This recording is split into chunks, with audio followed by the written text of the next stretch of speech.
It is said that in the midst of life, we are in death, and perhaps that is reflected in how, having done a video on Xerneas, we now follow it with its counterpart, Yveltal. Whereas the fairy-type member of the Aura trio is the essence of vitality, the dark-type member, the menacing mascot of Pokemon Y, seeks to drain the vitality for itself. Its name is even taken from a Middle English spelling of the word evil, fitting for a Pokemon drawing on myriad macabre inspirations, from carrion birds like crows and vultures, to more specific instances like the Celtic goddess of death, Morrigan, often taking the form of a raven, as well as various Norse mythology birds, to even the scariest of them all, the letter Y. You gotta ask yourself, when face to face with Yveltal, would the competitive scene be bowled over by existential dread turned to end of reality, or could they overcome this, the essence of the basis, most primal fear of all? We're diving deep into the void with this one, as we ask, how good was Yveltal actually?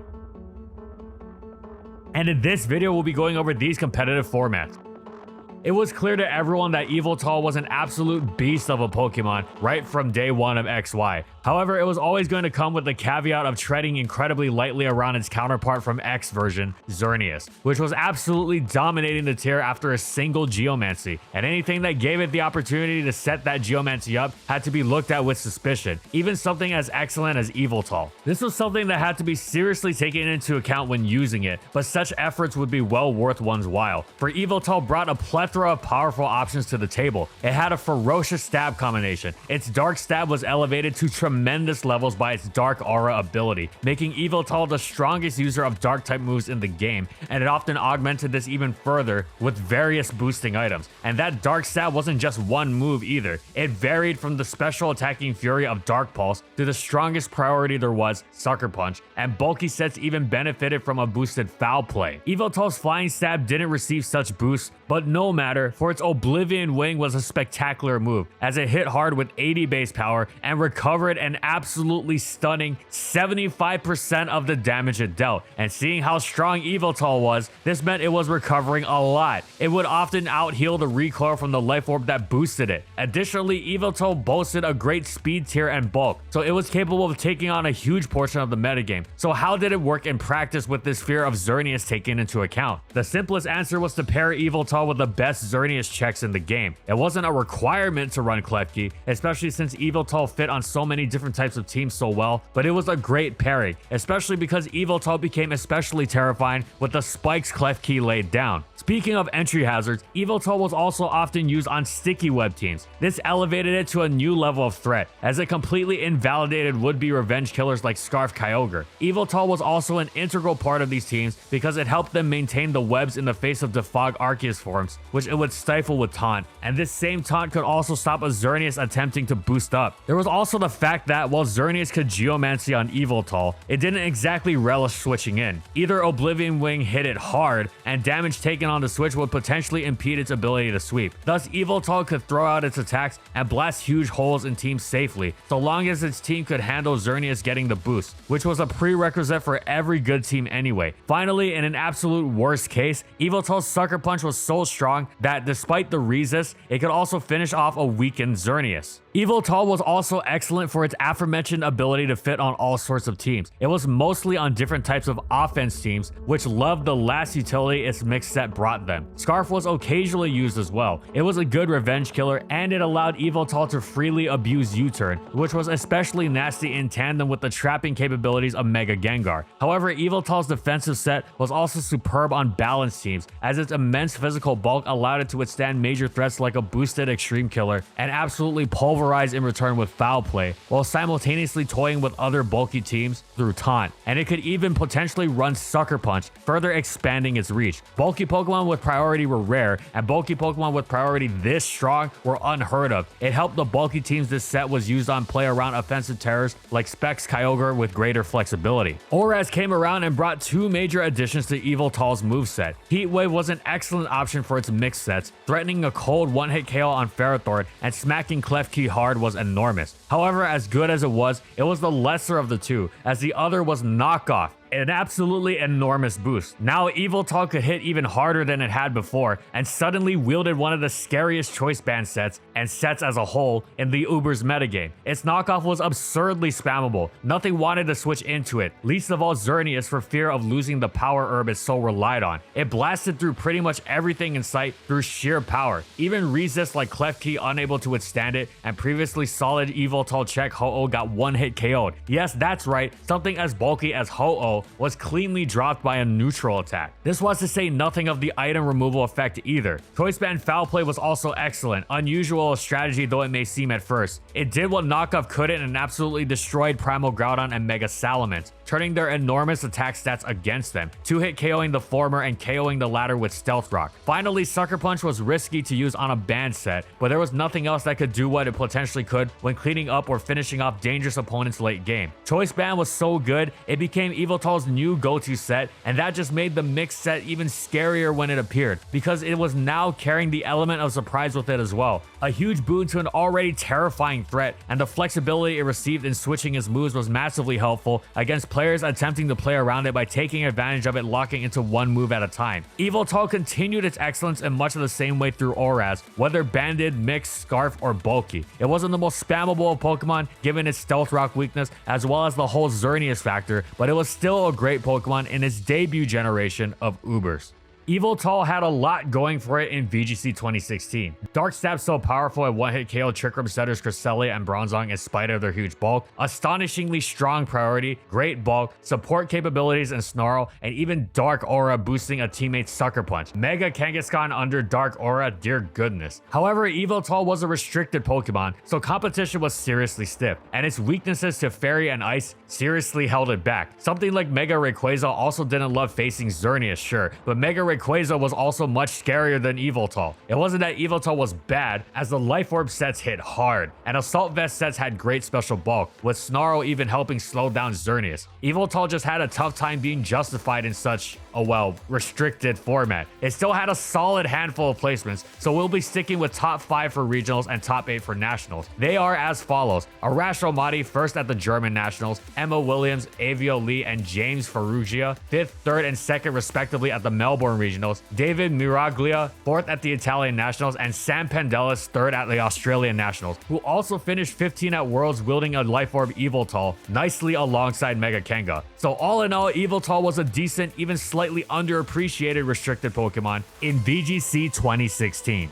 Yveltal returned to Sun and Moon in such the same guises of the previous generation, but this time with a few new tricks. The first of them was Choice Specs, which plowed through opponents with brutally powerful Dark Pulses and kept Yveltal healthy while doing so thanks to the maxed out Oblivion Wing it now wielded, making it easier to offset its Stealth Rock weakness, especially since it now lacked Life Orb recoil. Its bulky set also ran Shardy Berry more commonly now to ensure it could withstand boosted Stone Edges from Primal Groudon and dispatch it with Foul Play in return. Yveltal was a solid Pokemon throughout Sun and Moon once again, mostly featuring on a variety of offense teams, with the occasional foray into more balanced structures with its bulky set. However, it was in Ultra Sun and Moon that Yveltal really took off. It wasn't immediate, but as the metagame progressed, it absolutely exploded in usage and came to be considered one of the very best Pokemon in the tier. What changed? Well, first off, Defog was added to its move pool, allowing Yveltal a new dimension of utility for its team. But it wasn't with its bulky set it would be using it primarily. No, it would be its Scarf set, specifically its bulky Scarf set, which took some time for the player base to discover but was an eventual major factor in the skyrocketing of Yveltal's usage and viability. Wait, what? Why the distinction of bulky Scarf? Well, offensive Scarf Yveltal was still a very good Pokemon, of course, and could potentially slot Defog in if needed, though it generally preferred the offensive momentum of U-Turn in conjunction alongside the required Foul Play, Dark Pulse, and Oblivion Wing, fitting for a more offensively minded set,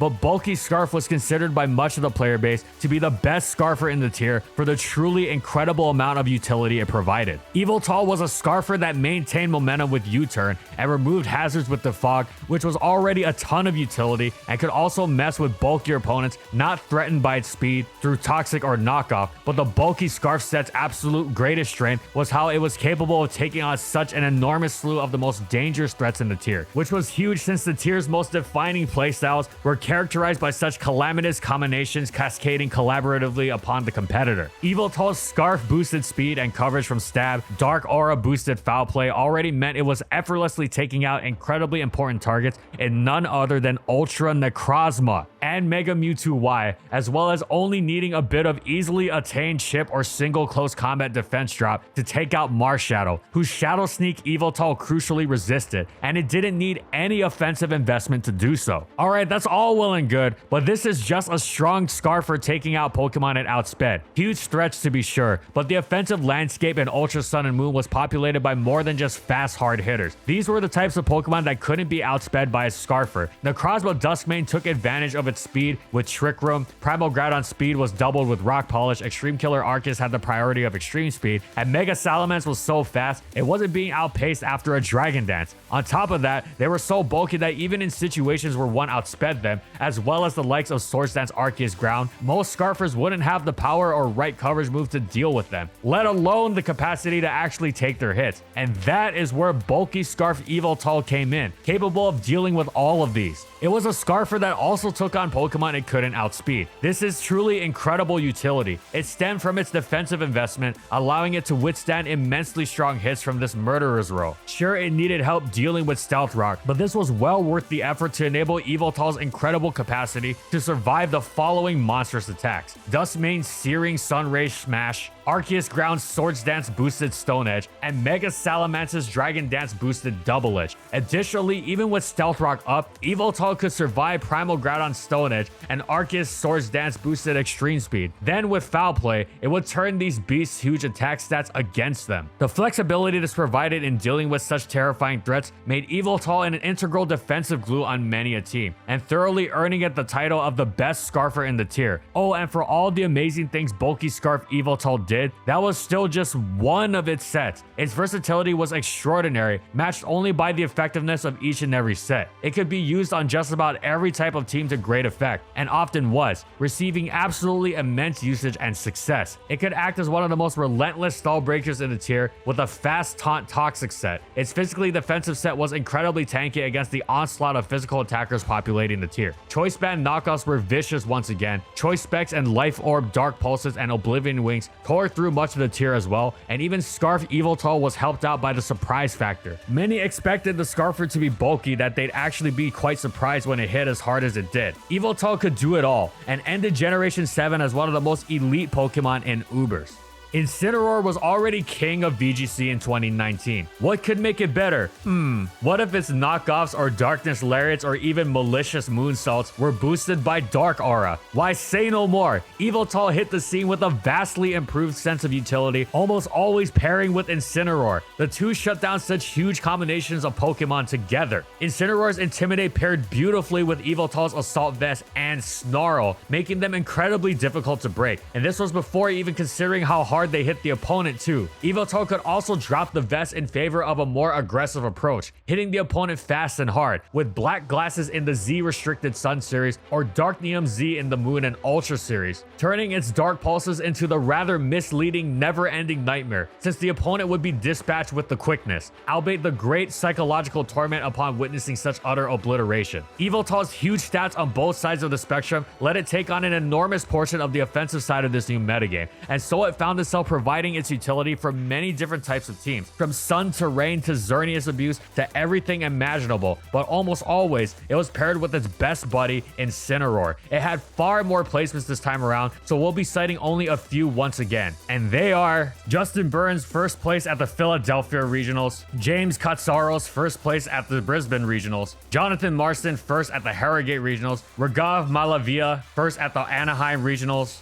Alessio Yuri Bashkero first at the Bolzano Special Event, James Bake first at the Daytona Regionals, Joseph Ugarte first at the Portland Regionals, and then at Worlds, Megan Rattle who placed 5th, and Kazuki Kobayashi who placed 4th. So just like in singles, Generation 7 was a surprise smash hit for Yveltal in VGC. Yveltal joined the 8th generation in the Crown Tundra, and it wasn't long before it established itself as one of the most important Pokemon in the game. It wasn't long after that Yveltal became the single most used Pokemon in Ubers. Gen 8's Pursuit removal meant offensive ghost types went absolutely berserk, and Calyrex Shadow was the apotheosis of this concept. Its Astral Barrages mowed down everything in its path. Everything except Yveltal, which was far and away the best Pokemon that could take it on and actually be a good Pokemon in its own right. Yveltal would have been useful even without Calyrex around, but Calyrex was so overpowering that Yveltal became a necessary Pokemon. It pretty much single-handedly held the metagame together against it. Much of the metagame was defined by the struggle between Calyrex and Yveltal, with the former constantly trying to find ways to break past the latter, tricking a choice item, sub-leech seed or disable, nasty plot draining kiss, and Yveltal constantly exercising caution to not slip against any of these potential variants. Yveltal was an excellent Pokemon beyond Calyrex, of course, as the addition of heavy-duty boots meant it now had incredible longevity, even in the face of Stealth Rock. It was one of the tier's best defoggers as well, significantly assisting those Pokemon who couldn't run boots. Additionally, even with its defensive focus, it was still quite apt at disrupting opponents, removing items with knockoff, which still hit quite decently even without investment thanks to great attack and dark aura, as well as stifling support moves with taunt. It was rife with options too. Foul play let it take on the likes of Groudon, Necrozma Duskmane, and Rayquaza. U-turn allowed it to maintain momentum, and it could even run Snarl, whose substitute breaking effect allowed it to beat sub-seed Calyrex variants. Yveltal's choice of EVs were malleable too. While these support sets always needed special bulk, it could go with a faster variant to make the most of taunt, or most efficiently pull Defog off against sticky web teams. Alternatively, it could opt for an all-out specially defensive set to really maximize its capability of taking on Calyrex. Of course, Yveltal was still a genuine threat in its own right, and could be seen in more offensive guises too. After all, heavily offensive teams needed a Calyrex check too, and they weren't going to show themselves down with a more defensive Yveltal set. No, they'd leverage their faster pace to make even this less bulky Yveltal work against Calyrex. It was still naturally great against it, of course. Dark Pulse and Oblivion Wing buffeted much of the metagame effortlessly as well, while all-out physical sets knockoff smacked Eternatus hard and blocked its healing with taunt. Yveltal was superb on sticky web teams itself, its taunt helping block Defog and taking advantage of the speed drop, letting it bypass usual checks like Scarf Kyogre. Choice Scarf was terrific as well, able to beat Calyrex through speed and offer a great late game cleaner, as well as an impossible to block Defog, and Choice Banded knockoffs tore through a metagame with no Megastones or Z Crystals to block them. Yveltal could run so many different sets, which was a blessing, since by doing so it enabled so many different types of teams. Without it, such teams would be crushed by Calyrex. Fortunately, the Pokemon they relied on to beat it was as versatile as they could have asked for. Funnily enough, Calyrex forcing Yveltal to have upwards of 90% usage was enough to warrant a suspect test at the end of the generation, but Calyrex avoided the ban. Thus, Yveltal continued as pretty much the GSC Snorlax of Gen 8 Ubers, into perpetuity and beyond, capping off yet another superb generation for it, just when you thought it couldn't get much better than Gen 7. Yveltal continued its wonderful friendship / potential budding romance with Incineroar in Generation 8. The two pairing to blanket check enormous swaths of the metagame in much of the same way they had before. Dark Aura also took on a new level of support in turning Urshifu into even more of a hard-hitting monster. Yveltal was already a solid Pokemon in the 2021 season, but then 2022 rolled around and Yveltal became absolutely excellent for its crucial ability to take on Calyrex Shadow, on top of everything else it was already doing. It was basically reprising its role from the previous gen with excellent results. So let's get to them. Plentiful as they were, we'll limit them once more, and here they are. Philip Ixzak, 4th at the Liverpool Regionals, Chen Chi, 4th at the Taichung Special Event, Joseph Ugarte and Marcus Satter, 4th and 8th respectively at the Frankfurt Internationals, Sam Pedella 2nd at the Perth Regionals and 1st at Melbourne Regionals, Andrea Olea, 4th at the Milan Special Event, Zhang Ji, 1st at the Milwaukee Regionals, and at Worlds, Yveltal was used by Henry Rich, Sho Ito, Niels Dunlop, and David Kodish to reach 52nd, 39th, 24th, and 11th, respectively. Overall, Yveltal had another successful season of VGC in Generation 8. Actually 2, counting both 2021 and 2022.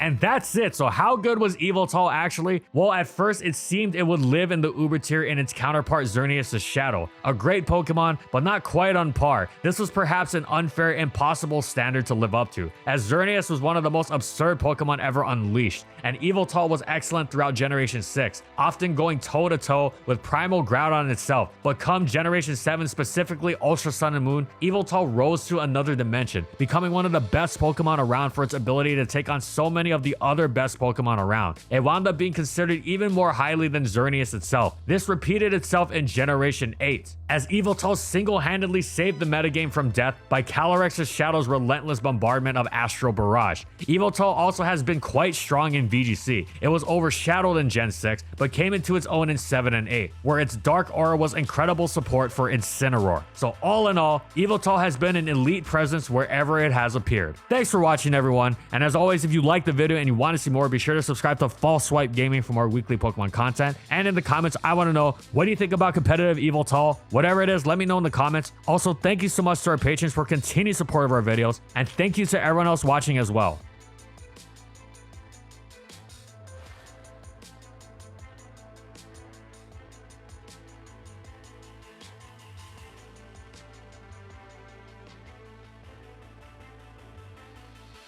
And follow my crew on these social media platforms. And that's all I got. See you next time, everyone.